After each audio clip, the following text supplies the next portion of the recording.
تسليما مزيدا أما بعد إخوة وأخوات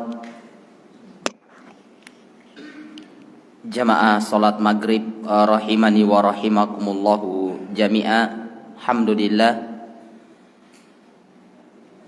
segala puji syukur hanya milik Allah Subhanahu wa taala yang terus melimpahkan kebaikan demi kebaikan kepada kita, sehingga di malam hari ini kita kembali melanjutkan pelajaran kita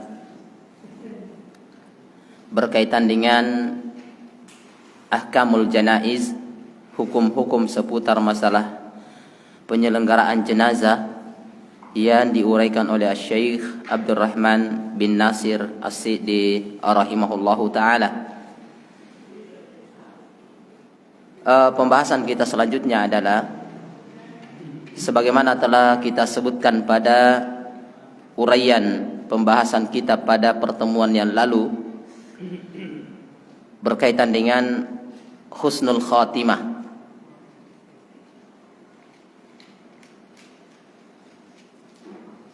atau su'ul khatimah. Maka jamaah yang dimuliakan dan dirahmati oleh Allah Subhanahu wa taala, sini muncul pertanyaan dan muncul beberapa perkara yang disebutkan oleh para ulama. Adalah mereka mengatakan apa yang harus dilakukan oleh seseorang yang ada di sekitar jenazah jika orang yang meninggal ini sudah dipastikan meninggal. Terkadang kita saksikan sebahagian orang dia tidak tahu apa yang harus dilakukan tak kala si atau orang ini betul-betul sudah meninggal. Maka yang pertama yang disebutkan oleh para ulama hendaknya dilakukan oleh orang-orang yang ada di sekitar jenazah tersebut adalah tentunya menutup kedua matanya. Jadi ketika kita pastikan orang ini sudah meninggal, maka segera untuk menutup mata si jenazah tersebut. Karena biasanya orang yang meninggal itu terkadang ada yang matanya terbelalak atau yang semisal dengan itu, atau matanya akan mengarah kemana ruhnya itu dicabut.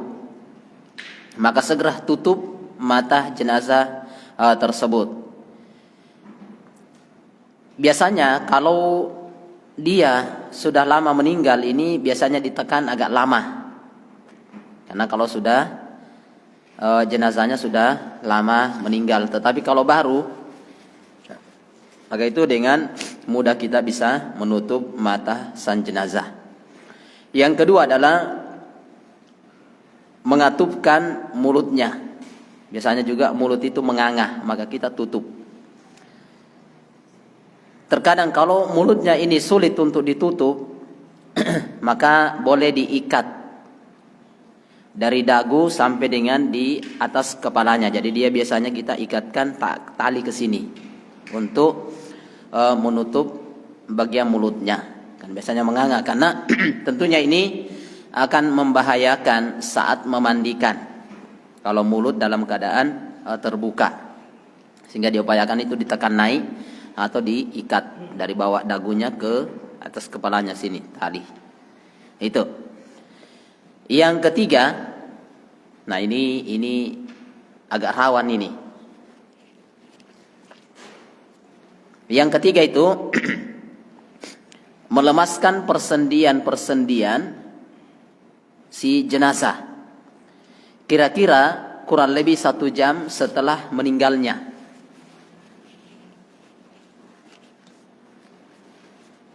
Artinya dilenturkan. Tapi ini biasanya ini kok orang meninggal dibuat kayak olahraga. Tapi ini sebenarnya besar sekali manfaat untuk ini kalau orang-orang yang paham. Jadi orang yang meninggal ini kira-kira satu jam kemudian maka dilenturkan persendian-persendiannya. Jadi tangannya ini dilenturkan. Ini bagian lengannya di sini ini digoyangkan kayak orang olahraga. Untuk apa ini? Adalah untuk memudahkan ketika kita memandikan dia. Itu fungsi dan manfaat itu. Biasanya kalau tidak diinikan maka itu akan kaku. Tapi tentunya ini butuh kita lihat maslahat yang ada. Jangan sampai muncul masalah baru gara-gara ini. Kalau seandainya tidak, maka kita bisa terapkan ini.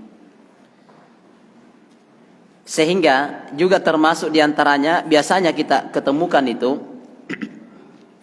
orang yang meninggal itu orang biasanya paksakan untuk bersedekap. Biasanya ada yang meninggal di tengah malam, nanti setelah sholat subuh atau pagi baru diketahui ternyata dia meninggal. Biasanya itu tangannya tergantung kemana waktu dia ditarik ruhnya. Nah, biasanya sudah keras, maka diupayakan itu diikat. Nah, sebagian kita dapatkan begini, dia ikat tangannya berdua di sini. Padahal asalnya tangannya, tangannya itu sebenarnya dia tidak bersedekap. Ketika kita tanyakan kenapa jenazah dijadikan tangannya kayak orang sholat atau disedekapkan, katanya supaya mengikuti orang yang sholat. Sebenarnya itu sudah tidak ada manfaat sebenarnya. Kalau memang hidupnya selama ini tidak pernah sholat, walaupun dibuat sedemikian rupa seperti orang yang sholat, orang yang sujud, orang yang ruku, tidak akan bermanfaat karena dia sudah meninggal. Sebenarnya posisi tangan orang yang meninggal itu tidak disedekapkan, dia lurus. Adalah dalam posisi lurus. Ini juga manfaatnya besar.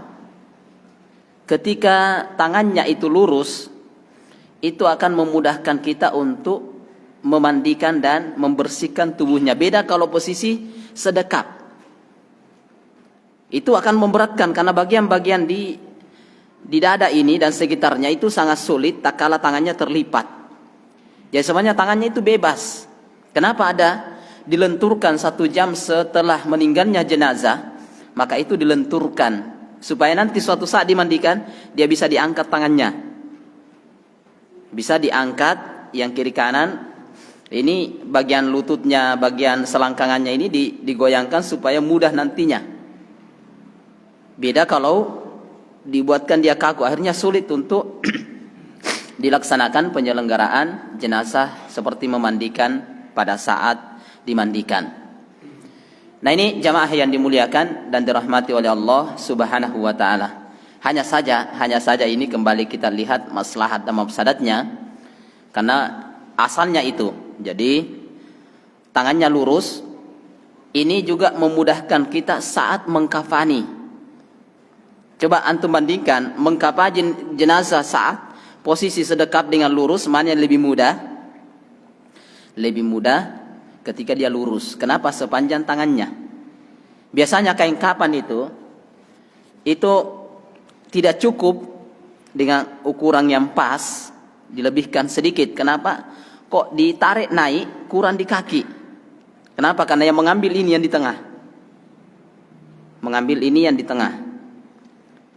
Sehingga asalnya itu. Tetapi tak kala ada sebagian masyarakat yang ngotot karena tidak paham dalam masalah ini, maka kita mengikuti, karena ini juga bukan suatu perintah untuk meluruskan. Tidak ada juga perintah, tapi itu asalnya. Karena sebagian yang berjalan di tengah masyarakat adalah dilipat. Jika ada yang ngotot untuk itu, ya sudah. Tidak usah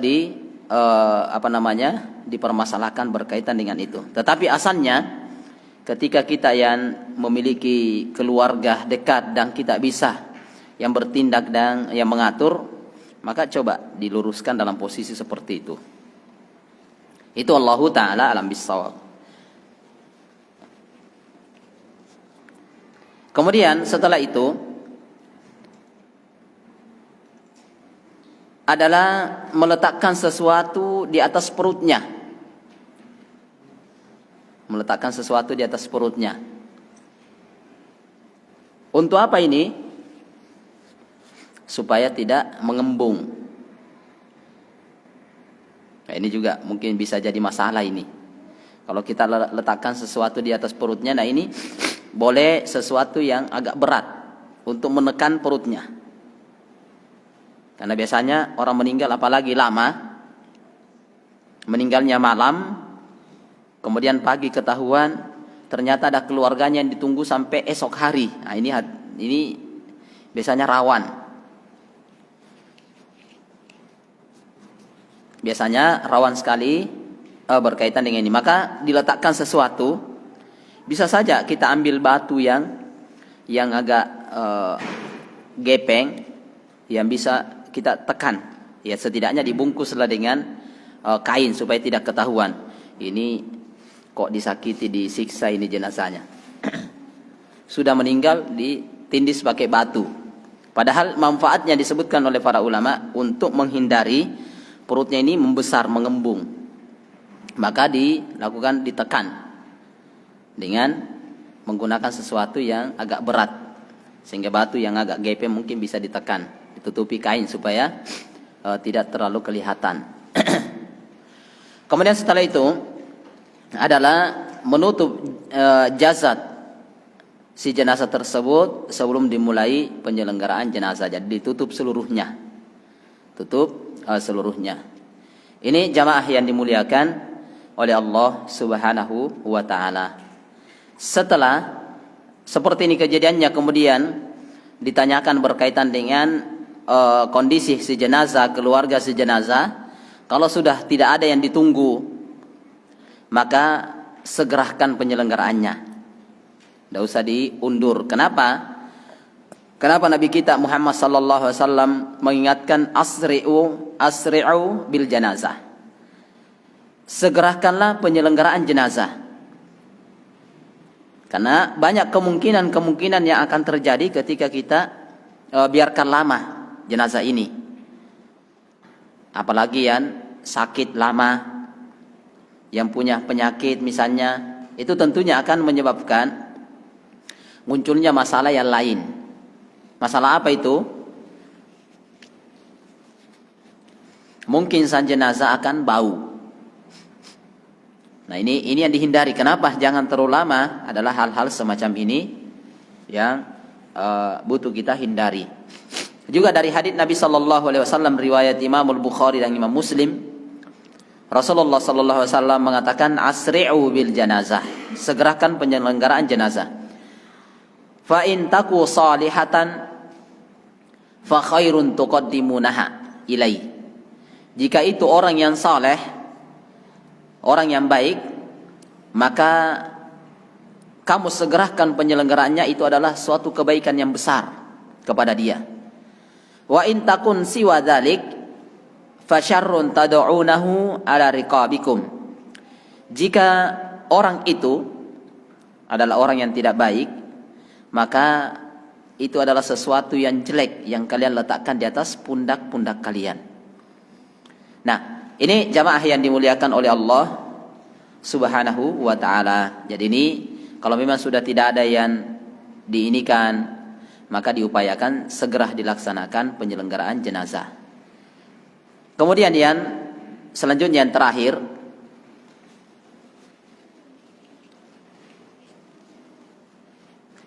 berkaitan dengan hal ini adalah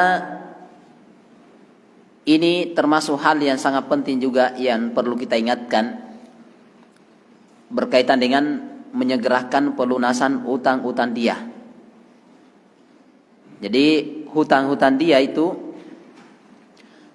segera dibereskan, diinformasikan, disampaikan kepada siapa yang berkaitan, ada kaitannya dengan si jenazah. Kaitannya dengan si jenazah. Sebagaimana disebutkan dari hadits Abu Hurairah, riwayat Imam Tirmidzi, di mana Nabi kita sallallahu alaihi wasallam menyebutkan nafsul mu'min mu'allaqatun bidainihi hatta yuqadah anhu. Jadi jiwa seorang mukmin itu dalam keadaan tergadaikan dengan hutang-hutangnya, dan tidak akan bebas, tidak akan selesai hingga dilunasi atau ada yang melunasinya. Sehingga ini perlu diingatkan, terkadang ahli waris itu ketika keluarganya meninggal, yang dia ingat adalah pembagian warisan.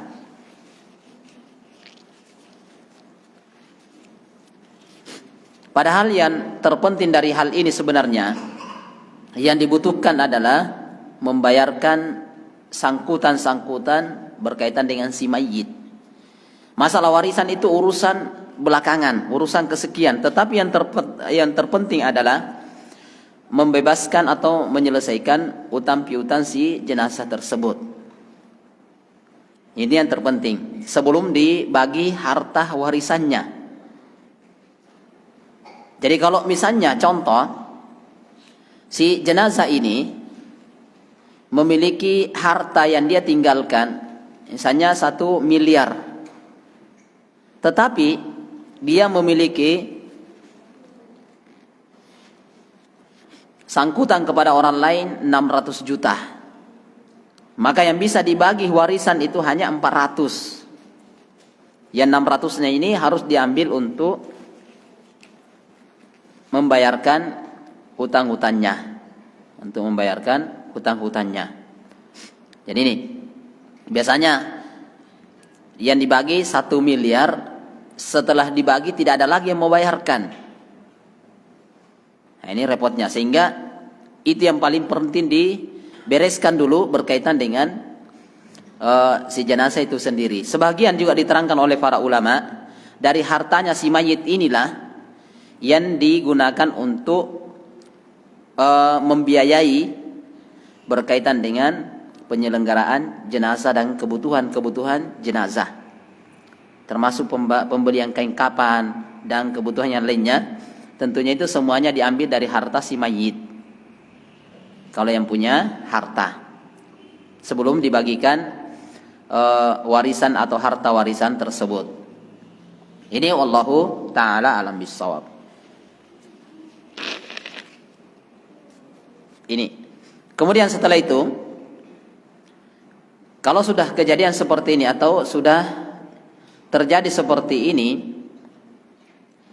maka jamaah yang dimuliakan dan dirahmati oleh Allah Subhanahu wa taala, sudah berarti tinggal kita akan laksanakan yang namanya penyelenggaraan jenazah. Jika tidak ada sangkut paut selesai, maka tinggal kita, apa yang paling pertama, sebenarnya jenazah itu cuma setelah ditunaikan kewajiban-kewajiban dia, maka selanjutnya akan dilaksanakan penyelenggaraan jenazah yang terdiri dari 4 langkah atau 4 macam. Ini yang simpelnya. Jadi yang pertama tentunya adalah memandikan. Tetapi sebelum memandikan ini, ketika personil atau orang yang penyelenggara jenazah ini sedikit yang bisa terlibat dalam hal ini, maka yang paling pertama kita kerja adalah menyiapkan kain kapannya. Jadi memandikan, mengkapani, mensolati dan menguburkan, selesai. Ini saja. Nah, hanya saja urutan ini, tentunya urutan yang pertama adalah memandikan. Kemudian yang kedua, setelah dimandikan tentunya akan dikafani, setelah dikafani disolati, kemudian dikuburkan. Nah, hanya saja ini yang perlu kita ingatkan di sini, tak kala si panitia penyelenggara jenazah ini personilnya kurang atau sedikit, maka yang paling pertama kita kerja itu adalah menyiapkan kain kapan. Menyiapkan kain kapannya. Kenapa kok ini dulu yang pertama kita kerja?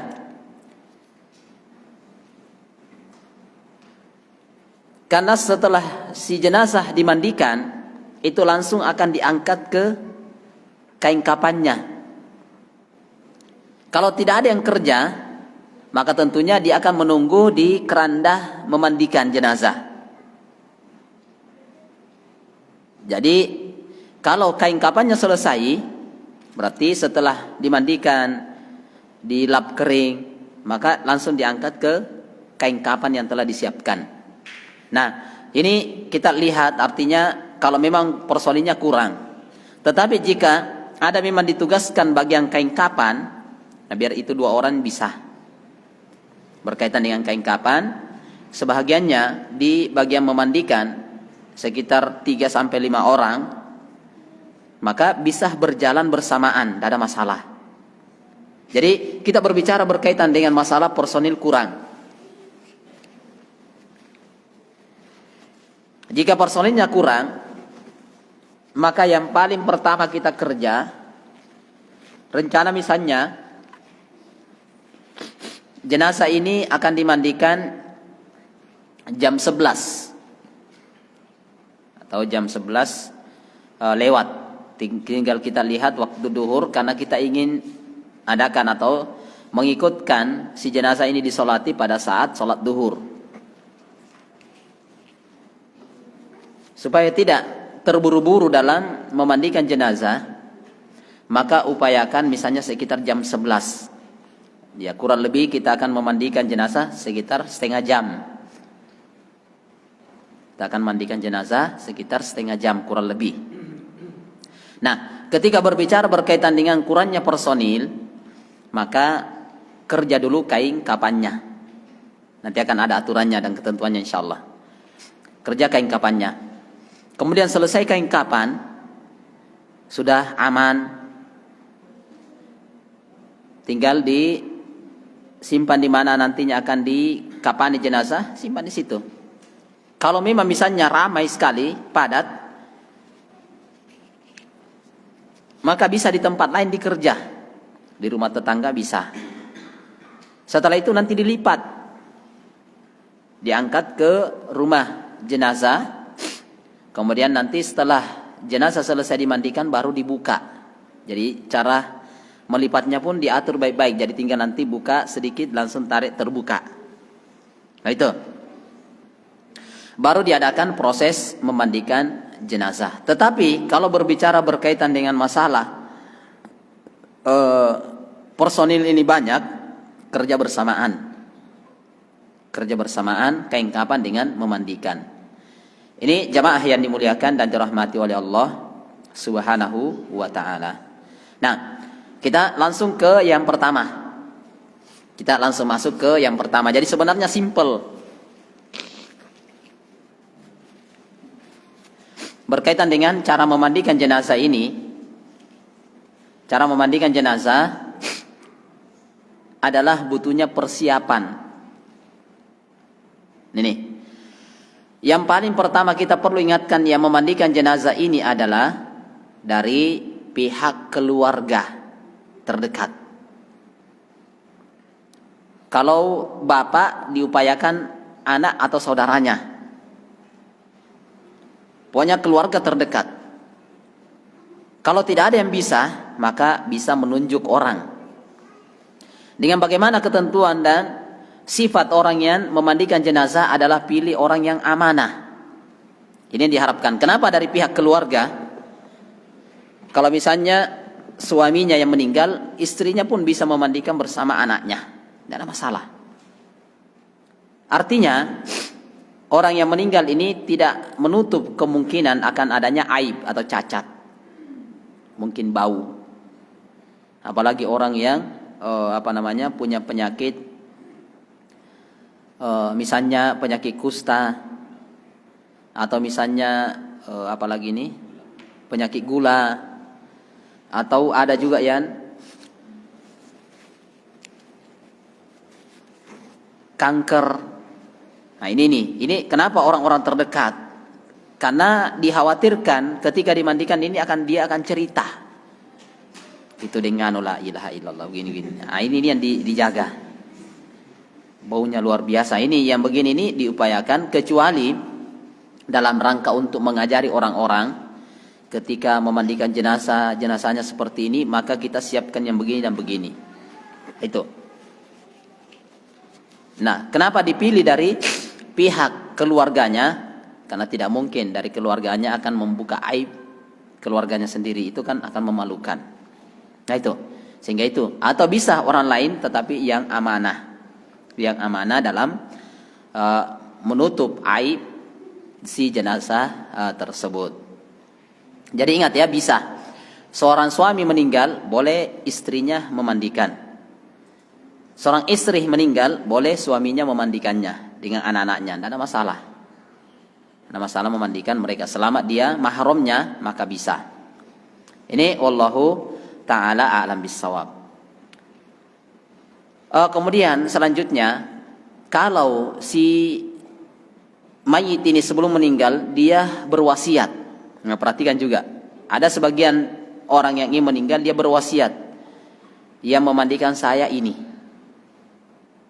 Nah, kita lihat kalau memang yang ditunjuk ini orang yang bagus, yang paham dengan sunnah, maka bisa. Tapi kalau tidak, maka wasiat itu tidak perlu dilaksanakan. Kita tinggal keluarga yang ditinggal yang cari, lihat kondisi. Kalau memang orangnya paham di situ, maka bisa. Ini. Kemudian selanjutnya, saya ringkas ini ya supaya tidak terlalu panjang insyaallah taala. Berkaitan dengan perlengkapan ini dulu. Apa yang disiapkan oleh orang yang memandikan.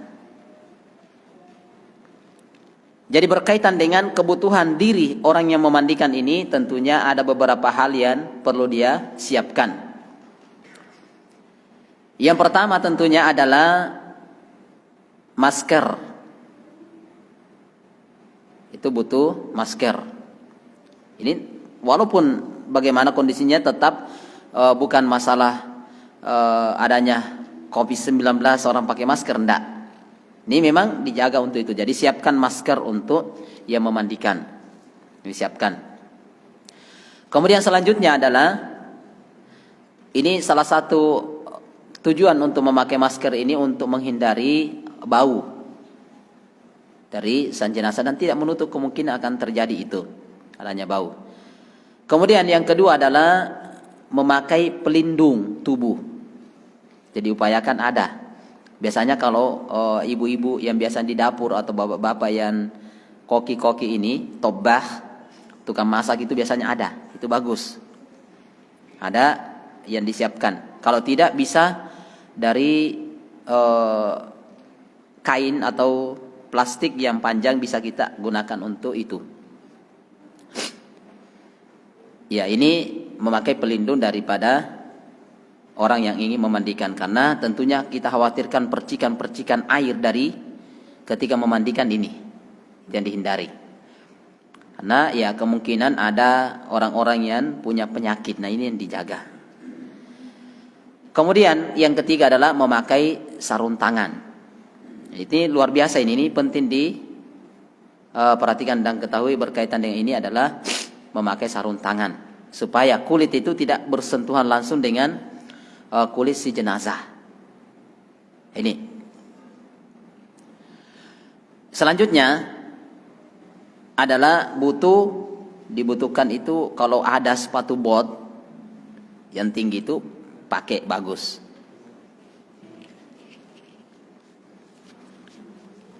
Itu bisa. Tapi sekarang itu masya Allah ya sudah alat memandikan jenazah sudah bagus. Ada keranda. Jadi tidak langsung bersentuhan kaki kita dengan air si jenazah tersebut. Misalnya dia sudah terbuang jauh di keranda tersebut. Nah ini kalau tidak maka boleh disiapkan ini supaya kakinya itu nanti tidak terkena percikan-percikan air dari jenazah tersebut. Ini jamaah yang dimuliakan dan dirahmati oleh Allah Subhanahu wa taala. Kalau semuanya ini sudah siap, maka kita siapkan perlengkapan untuk si jenazah. Kita siapkan perlengkapan untuk si jenazahnya. Apa-apa yang dibutuhkan untuk perlengkapan untuk si jenazah? Tentunya ini banyak hal yang butuh kita siapkan. Yang pertama adalah kita siapkan sampo. Seperti perlengkapan kita ingin mandi. Sampo, sabun, handuk. Ini yang disiapkan. Kemudian adalah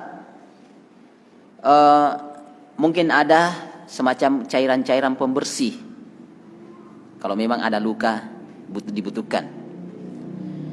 Kemudian ini cairan pembersih jika dilihat kondisi si jenazah memang punya luka yang butuh kita bersihkan, tidak bisa kena air, itu nanti disiapkan kain pembersih sendiri. Kemudian yang kedua adalah butuh plaster dengan kain kasah, artinya akan dibalut. Kemudian setelah itu adalah gunting, dibutuhkan gunting. Kemudian pemotong kuku dan kapas. Nah ini yang dibutuhkan. Jadi ini yang disiapkan. Juga disiapkan adalah untuk si jenazah ini kapur barus, kemudian daun bidara. Daun bidara ini bisa sebenarnya kalau mau lebih bagus bisa di blender supaya dia lebih menyatu dengan air. Tapi kalau tidak ya cukup dikucek-kucek campur dengan airnya. Yang kapur barusnya ini nanti ditumbuk sampai halus. Ini, jadi dia dibutuhkan ini.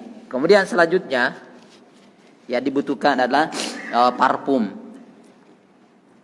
Parfum. Nah, ini dibutuhkan untuk persiapan si mayit. Nah, apa semua fungsinya ini? Seperti misalnya sampo. Sampo ini adalah untuk keramas bagi si mayit. Seperti ketika kita mandi, kita keramas, maka sama dengan jenazah.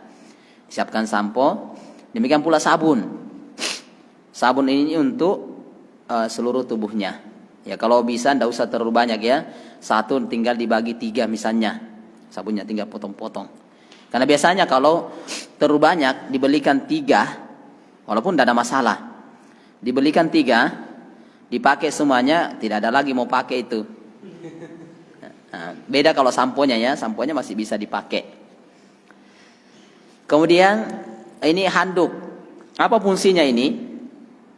Adalah setelah jenazah dimandikan, maka tentunya di lap kering.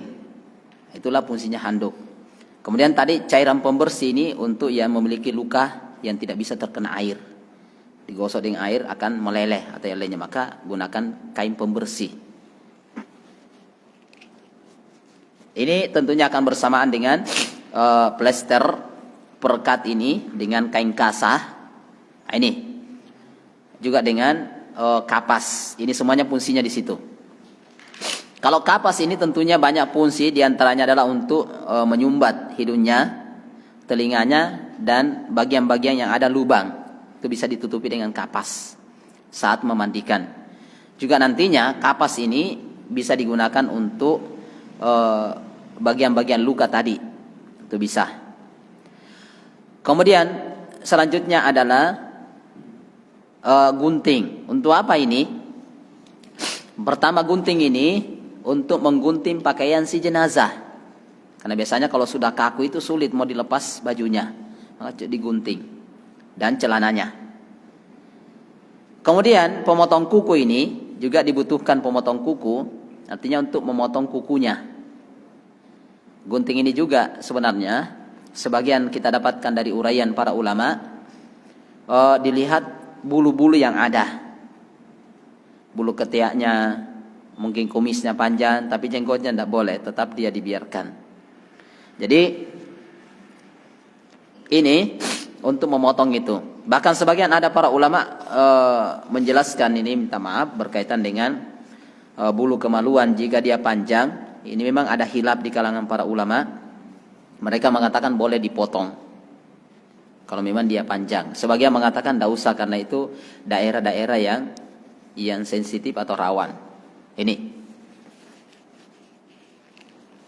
yang kita dapatkan. Jadi pemotong kuku ini sendiri adalah untuk memotong kuku si jenazah. Jadi sebelum dimandikan atau diwudukan nantinya akan kita sebutkan, lihat kukunya.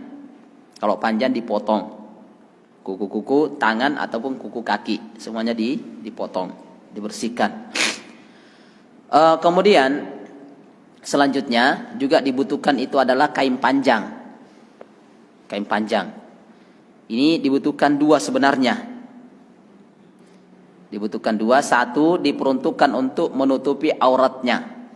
Jadi ketika jenazah laki-laki ini, maka dia dibutuhkan kain panjang untuk menutupi auratnya antara lutut dengan pusar. Jadi antara lututnya dengan pusarnya, itu yang butuh ditutup. Jadi kalau misalnya kayak botol ini adalah sang jenazah, maka ini bagian kepala, ini bagian kaki, ini pusar, sini lututnya, maka ini yang ditutup, yang lainnya terbuka. Biasanya kita lihat, kalau pernah lihat di tengah masyarakat, jenazah itu ditutup full. Jadi tidak ya. Kalau jenazah si wanita yang ditutup itu dadanya sampai ke lututnya. Itu ditutupi dengan kain panjang yang agak tebal. Jangan kain yang tipis yang tembus pandang. Nah ini yang dibutuhkan, diperhatikan. Jadi dia butuh kain panjang. Yang kedua adalah untuk mengganti kain tadi ini setelah dimandikan. Ya, dibutuhkan itu. Untuk jadi 2 kain panjang. Biasanya kalau kita itu rata-rata pakai selimut. Biasanya pakai selimut. Itu Allahu ta'ala alam bisawab. Kemudian parfum yang telah kita siapkan tadi juga fungsinya itu adalah untuk memberikan wewangian di kain kapan si jenazah, di kain kapan si jenazah, diberi parfum. Bisa juga ditaburi kapur barus, tidak ada masalah, yang sudah dihaluskan. Artinya intinya ini semuanya adalah untuk menghindari adanya bau. Biasanya ketika kita ngangkat jenazah itu biasanya ada bau. Biasa bau sekali. Nah ini kenapa dibutuhkan ini orang yang betul-betul ahli di sini. Jika dia punya luka misalnya karena kanker atau ada tumor atau semacam itu yang bernanah yang bau, itu dulu yang dibersihkan betul, jangan sampai bau. Maka itu dibersihkan pakai cairan pembersih. Kemudian setelah itu diperbang supaya tidak keluar baunya. Karena biasanya sudah dikapani, orang semuanya tutup hidungnya karena ini baunya. Nah ini tentunya yang dihindari ini. Jadi orang yang memandikan jenazah ini betul-betul memperhatikan kondisi si jenazah. Oh ini dibutuhkan ini. Maka upayakan itu ditutup semaksimal mungkin. Kalau perlu diupayakan lebih banyak wewangian kasih. Supaya tidak cium bau itu. Tercium bau tersebut. Ini wallahu ta'ala alam bisawab.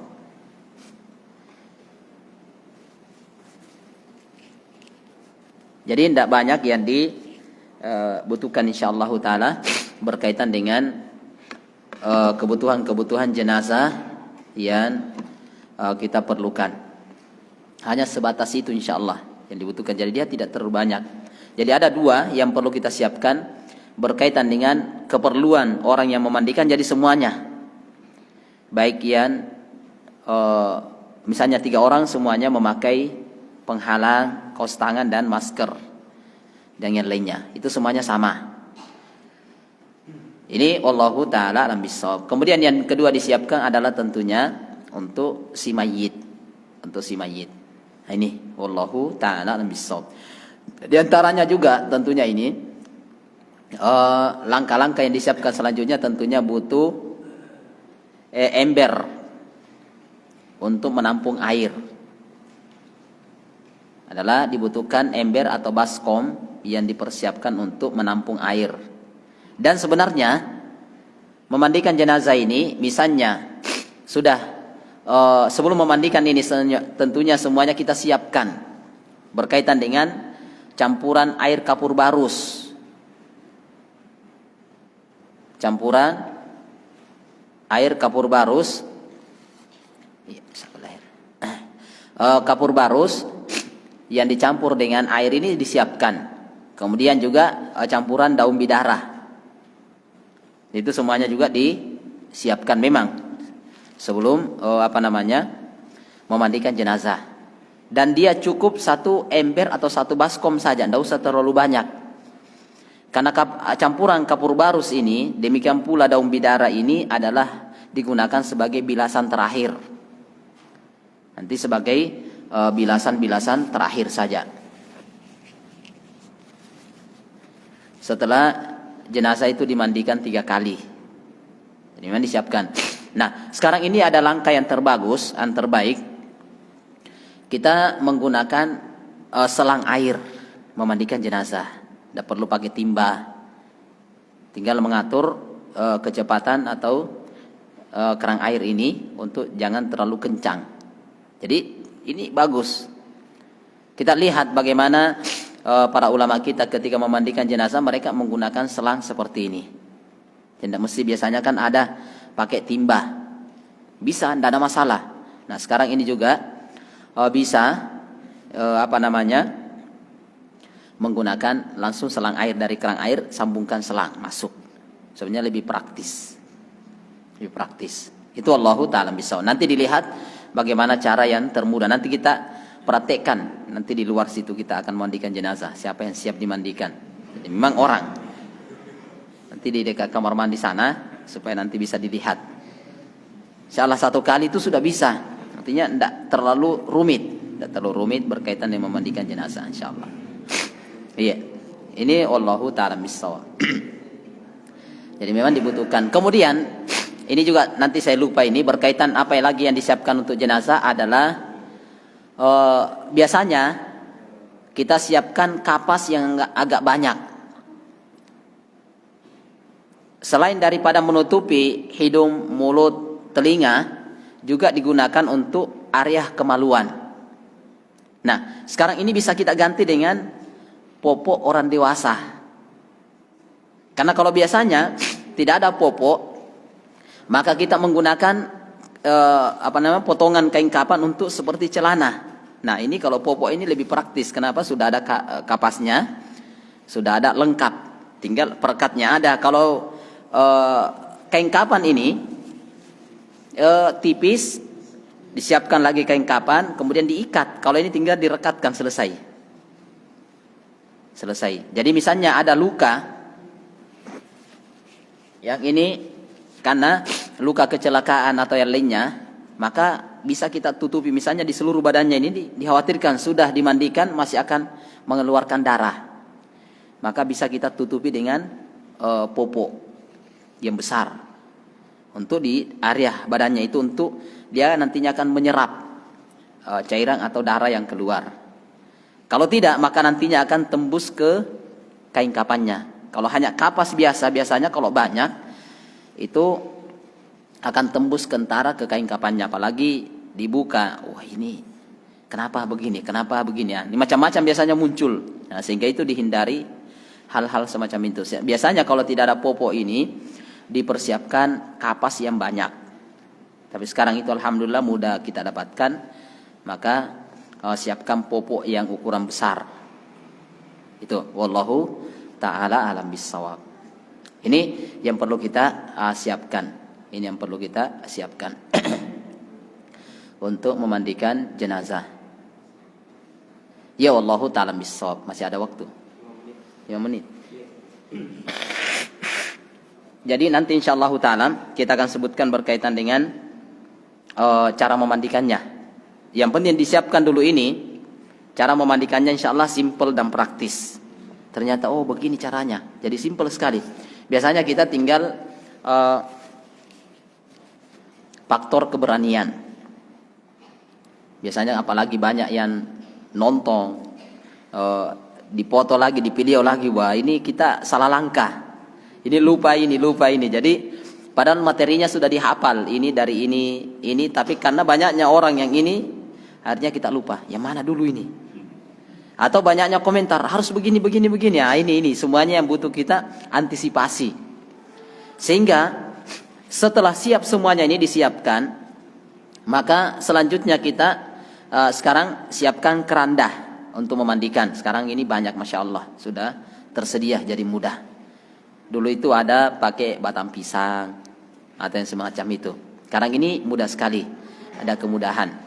Nah, setelah disiapkan ini semuanya, berkaitan dengan keranda-keranda ini, ya sudah, berarti tinggal akan melaksanakan penyelenggaraan jenazah. Tinggal akan mengadakan penyelenggaraan jenazah. Hanya saja yang perlu kita ini kan, siapkan tempat yang tertutup, yang tidak semua orang bisa masuk ke lokasi tersebut. Jadi hanya petugas. Kalau memang dibutuhkan dari pihak keluarganya, panggil masuk. Kalau sudah, tutup. Jangan pakai kain. Kalau misalnya memang memungkinkan ya, jangan pakai kain. Karena biasanya kalau hanya kain diterobos sama yang lain. Jadi ini memang dihindari. Kalau memang hanya 5 orang, cukup 5 itu saja yang masuk di lokasi memandikan. Alhamdulillah yang kita saksikan seperti di Yaman itu memang hanya 2 orang petugas. Nah, hanya itu yang masuk, kecuali orang-orang yang memang ingin belajar, ingin melihat, baru bisa untuk melihat. Jadi memang ada ruangan khusus yang dipersiapkan untuk memandikan jenazah. Kalau sana dia tidak ada, meninggal langsung, tidak dibawa ke rumah, langsung ke tempat penyelenggaraan jenazah, suruh datang keluarganya atau orang-orang sana. Itu Allahu ta'ala bissawab. Jadi itu ya, disiapkan tempat untuk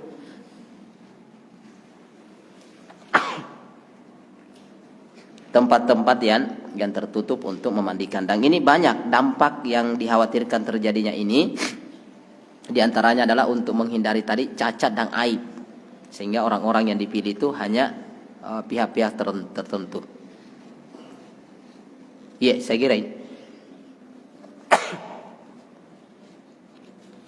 Ini dulu insyaallah taala, nanti di pertemuan akan datang kita langsung praktek. Yang penting sudah siap ini, maka tinggal dipraktekkan. Tapi teori dulu insyaallah. Nanti selesai materi semuanya baru kita mandikan. Kita praktekkan hari Ahad nanti insyaallah, bukan malam Jumat. Nanti malam kita mandikan sakit, qadarallahu wa ma syafa'al, meninggal, kita yang dapat risiko. Jadi diupayakan pagi, misalnya jam-jam 10 bagus, pas untuk mandi. Nah ini. Ya. Jadi selesai menjelang duhur langsung disolati. Ya, wallahu ta'ala bissawab. Jadi insyaallah nanti memang kita ingin praktekkan supaya betul. Di saat ini ya tentunya terkadang kita dibutuhkan untuk itu, maka kita bisa laksanakan insyaallah taala. Ya, saya kira ini dulu yang teori insyaallah. Jadi kita bacakan dulu teorinya secara singkat dari uraian para ulama. Jadi sebenarnya menyelenggarakan jenazah ini tidak seperti yang terjadi pada keumuman masyarakat yang harus ada ini, harus ada ini, harus ada ini. Tidak sebenarnya. Memandikan jenazah sama dengan ketika kita ingin mandi. Itu yang dibutuhkan. Itu yang diperlukan dan dibutuhkan. Wallahu ta'ala a'lam bissawab. Iya, saya kira ini mungkin yang bisa kami sebutkan insyaallah taala. Mungkin ada yang ingin tanyakan atau yang kurang jelas berkaitan dengan ini. Tafadhol kalau ada ingin.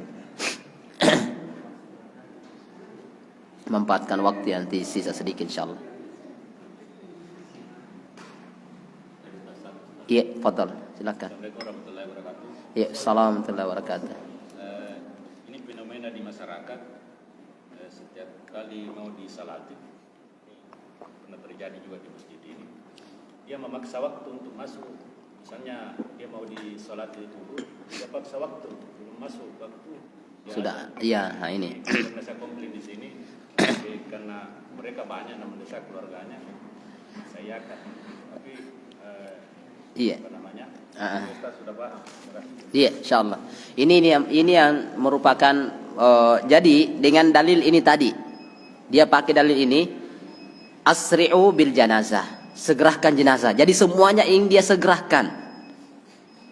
Ini butuh yang kita sebenarnya ini pembelajaran untuk kita seluruhnya berkaitan dengan masalah penyelenggaraan jenazah ini. Maka kalau mengikutkan duhur, bukan harus memaksakan duhur ikut kita. Jadi kita harus mengikuti waktu duhur. Artinya seperti biasa, azan biasanya azan duhur itu jam 12 lewat 10 misalnya. Nanti di situ baru azan. Jangan azan misalnya 12 lewat 5. Kenapa ada jenazah? Tidak boleh itu. Karena masalahnya berkaitan dengan sholat duhur kita. Bukan itu yang dimaksudkan untuk menyegerakan jenazah. Bukan itu yang maksudnya. Ini terkadang sebagian jamaah salah paham. Oh, segerakan jenazah. Hanya memandikannya dibalap, sholatnya pun cepat. Diantar pun serba ini. Dikuburkan pun serba ini. Padahal bukan itu yang dimaksudkan. Artinya, asri'u bil jenazah, segerakan penyelenggaraan jenazah. Kalau sudah tidak dibutuhkan, selenggarakan cepat. Jangan lagi disimpan sampai besok, sampai lusa. Nah, itu yang dimaksudkan. Bukan dibalap ini, Mas. Ini termasuk hal yang perlu kita perhatikan. Jadi nanti masuk waktu duhur baru kita adzan. Salat seperti biasa. Nah, ini juga biasanya saya dapatkan di beberapa tempat begini. Sudah dipaksakan masuk waktu duhur seperti tadi, tapi ini yang banyak terjadi. Dipaksakan masuk waktu duhur, setelah adzan langsung qomat. Ini masalahnya. Ini musibah sebenarnya, karena tidak pahamnya tentang ilmu agama. Jadi kalau mau normal yang bagus seperti biasa, duhur 12 lewat 10 adzan. Setelah itu sholat sunnah seperti biasa, sholat sunnah. Setelah itu masuk waktu baru sholat duhur. Setelah sholat duhur, kalau perlu sholat sunnah dulu seperti biasanya. Seperti ini baru setelah itu jenazah kita majukan. Karena jenazah ini tidak akan menuntut juga, kenapa lambat sekali. Artinya di situ kita atur dulu untuk diri kita, jangan kita buru, ini kita yang ketinggalan kebaikan. Nah, biasanya begini, yang lebih parah lagi, di sebagian tempat kita lihat, subhanallah, terlalu semangat dalam hal ini, terkadang masih ada orang sholat yang masbuk. Pokoknya dia suruh geser orang sholat itu, yang penting jenazahnya diangkat. Ini pelanggaran sebenarnya. Jadi biarkan dia selesai. Sebenarnya yang kita harapkan nanti sebutkan, semakin banyak yang sholati, ini juga termasuk masalah nanti kita uraikan. Semakin banyak yang sholati si jenazah, itu akan menjadi syafaat.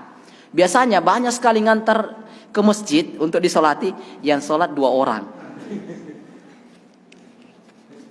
Subhanallah, penuh keliling masjid, tapi jadi penonton. Nah, ini masalah. Jadi diupayakan minimal paling sedikit 40 ke atas, itu akan menjadi syafaat nanti di hari kemudian. Apalagi orang-orang yang bertauhid, yang bagus tauhid insyaallah taala. Jadi itu ya.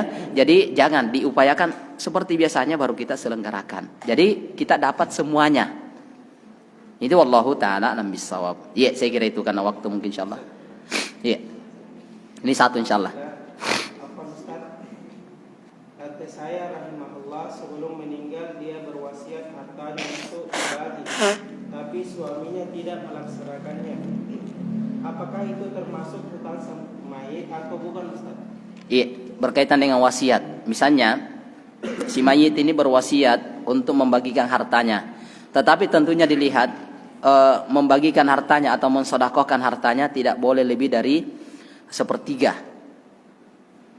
Karena ini pernah kasus terjadi, dia ingin sedekahkan seluruh hartanya, tidak boleh, Rasul larang. Kalau begitu setengah tidak boleh. Kalau begitu 1/3, maka Rasulullah mengatakan itu sudah banyak. Artinya dia harus ditunaikan, tetapi dilihat jangan sampai berapa hal yang diwasiatkan untuk dibagikan. Kalau kita lihat orang-orang Arab itu, antum sebenarnya coba perhatikan, terkadang kita itu senang, alhamdulillah senang ketika ada sumbangan masjid, ada sumbangan sumur. Itu dari orang-orang Arab. Orang Arab itu begini prinsipnya, ini bagus sekali, Masya Allah, ini bagus ditiru. Jadi ketika ada keluarganya meninggal, dia punya harta, dia tidak terpikir untuk bagi warisan, enggak. Mereka itu berembuk bagaimana harta si jenazah ini itu bermanfaat untuk dia. Maka carilah di mana ada pembangunan sumur bor yang mana dipakai untuk masyarakat, atau dia bangunkan masjid dengan nama dia, itu nama dia. Itu biasanya begitu mereka. Kalau kita ini berebut untuk harta warisannya dibagi, jadi tidak ada untuk si jenazah. Kalau dia tidak, kalau perlu mereka berembuk bagaimana dia tidak cukup kita tambah. Itu dia, Masya Allah, itu luar biasa mereka. Adapun kita yang masih hidup ini insya Allah kan masih ada rezeki, mereka ini sudah terputus. Sehingga mereka itu sebenarnya Masya Allah bagus ditiru itu. Jadi orang tuanya meninggal, tidak dibagi hartanya, dia upayakan dulu ada aliran pahala yang mengalir untuk dia. Itu wallahu ta'ala bissawab. Jadi ini kalau wasiatnya dia wasiatkan memang hal yang ini, maka akan menjadi utang bagi bukan si jenazah itu, tetapi yang bertanggung jawab adalah suaminya. Nah, itu dia bertanggung jawab adalah suaminya, bukan si jenazah ini kan berwasiat untuk itu. Selama wasiat ini tidak memudaratkan keluarga yang ditinggal itu tadi. Kalau memang sedikit yang diwasiatkan boleh, tetapi jangan sampai setengah atau bahkan lebih. Jadi minimal sepertiga kurang. Itu wallahu ta'ala bissawab. Iya, saya kira itu. Mungkin itu insyaallah taala wallahu taala bissawab. Jadi nanti insyaallah taala teori yang kita sebutkan masalah tata cara memandikan dulu. Nanti selesai kemudian kita mengkapani, salati, menguburkan, baru kita praktekkan. Atau mau langsung praktekkan nantinya? Setelah teori memandikan langsung praktek? Nah, bisa. Ya, tergantung kalau antum siap ya bisa nanti kita adakan di hari Ahad pagi. Tapi bagus kayaknya satu paket. Jadi mandikan, kapani, salati. Iya. Nah, ada lubang juga. Kalau memang siap bisa. Iya, supaya ini insyaallah.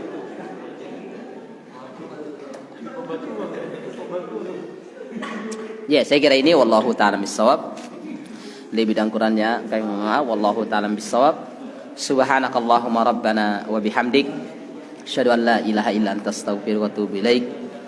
Assalamualaikum warahmatullahi wabarakatuh.